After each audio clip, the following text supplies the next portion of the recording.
योगा क्या सिर्फ भारत में ही पॉपुलर है? क्या सिर्फ हिंदू धर्म के लोग ही योगा को अपनाते हैं और उसे करते हैं? नहीं, अब ये अपनी सीमाएं लांघ चुका है, देश के हिसाब से भी और धर्म के हिसाब से भी।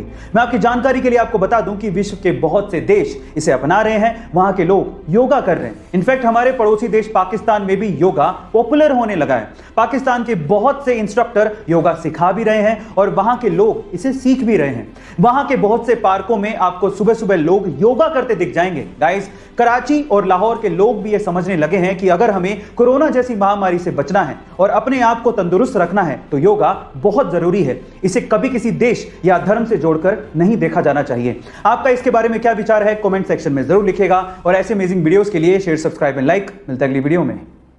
जब कंपनियां अपने प्रोडक्ट की मार्केटिंग कुछ अलग तरीके से करती हैं तो उनके प्रोडक्ट के बिकने के चांसेस उतने ही ज्यादा होते हैं, क्योंकि मार्केटिंग एक तरह की आर्ट है। और कुछ ऐसा ही किया प्यूमा ने।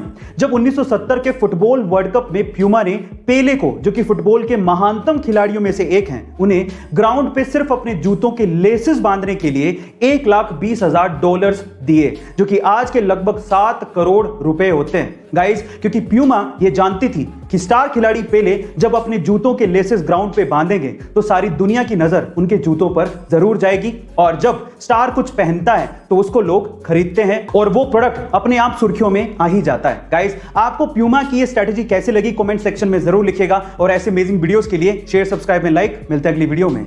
इंडिया एक डेमोक्रेटिक कंट्री है और यहां पर कोई आम आदमी भी उम्मीदवार बन सकता है और चुनाव लड़ सकता है। लेकिन अगर मैं आपसे सवाल पूछूं कि इंडिया के इतिहास में सबसे असफल उम्मीदवार कौन है और क्यों है, तो आप लोग क्या कहेंगे? चलिए मैं इसका जवाब देता हूं। इंडिया के इतिहास में सबसे असफल उम्मीदवार तमिलनाडु के डॉक्टर के पद्मराजन हैं, जिन्होंने अब तक लगभग 199 चुनाव लड़े हैं, जिसमें स्थानीय चुनाव से लेके लोकसभा चुनाव तक शामिल हैं, लेकिन वो सभी चुनाव हारे हैं। इनफैक्ट एक बार तो वो राष्ट्रपति चुनाव भी लड़े थे, लेकिन उसमें भी वो हार गए थे, इसलिए उन्हें इंडिया का सबसे असफल उम्मीदवार कहा जाता है। गाइस, आपको ये फैक्ट जान के कैसा लगा, कमेंट सेक्शन में जरूर लिखिएगा और ऐसे अमेजिंग वीडियोस के लिए शेयर, सब्सक्राइब एंड लाइक। मिलते हैं अगली वीडियो में। आपने अक्सर गौर किया होगा कि पब्लिक ट्रांसपोर्ट जैसे कि बस, ट्रेन, मेट्रो, इनमें महिलाओं के लिए, बुजुर्गों के लिए और फिजिकली चैलेंज लोगों के लिए सीट्स रिजर्व्ड होती हैं, लेकिन फिर भी इन सीट्स पर आम लोग बैठे रहते हैं। और महिलाओं के आने के बाद भी, या फिर बुजुर्गों या फिर फिजिकली चैलेंज लोगों के आने के बाद भी ये लोग अपनी सीट नहीं छोड़ते। क्या आप उसके पीछे का रीजन जानते हैं? उसके पीछे का रीजन है एजुकेशन, जो कि हमें हमारे बच्चों को स्कूल के शुरुआती दिनों में ही देनी चाहिए, जैसा कि जापान में होता है। जापान में बच्चों को स्कूल के शुरुआती दिनों में ही सिखाया जाता है कि अगर आप किसी पब्लिक ट्रांसपोर्ट में जा रहे हो और अगर वहां पे कोई महिला या फिर बुजुर्ग या फिर फिजिकली चैलेंज्ड पर्सन या फिर कोई प्रेग्नेंट विमेन आ जाए तो तुरंत अपनी सीट को छोड़ें और उन्हें बैठने को जगह दें।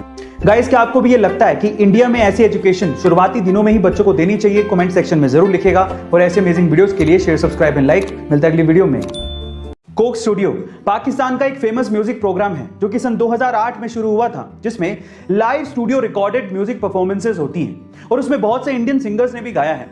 बहुत से फेमस गानों को स्टूडियो वर्जन में सुनना एक अलग ही फीलिंग देता है, जो कि कोक स्टूडियो में मिलती है। और जब मैं इन गानों को सुनता था तो मुझे लगता था कि कुछ ऐसा इंडिया में भी होना चाहिए, और इस कमी को पूरा किया टी सीरीज के मिक्स टेप ने। और अभी रिसेंटली टी सीरीज ने मिक्स टेप का सीजन 3 लॉन्च किया है, जिसमें यूट्यूब की सेंसेशनल जोड़ी सचेत और परंपरा ने भी एक गाना गाया है, जिसका टाइटल है तू ही मेरी जिंदगी। ये गाना उन्होंने इतनी खूबसूरती से गाया है जो कि आपके दिल को छू लेगा। गाइस, क्या आपने वो गाना सुना है और आपको वो गाना कैसा लगा? कमेंट सेक्शन में जरूर लिखिएगा और ऐसे अमेजिंग वीडियोस के लिए शेयर, सब्सक्राइब एंड लाइक। मिलता है अगली वीडियो में।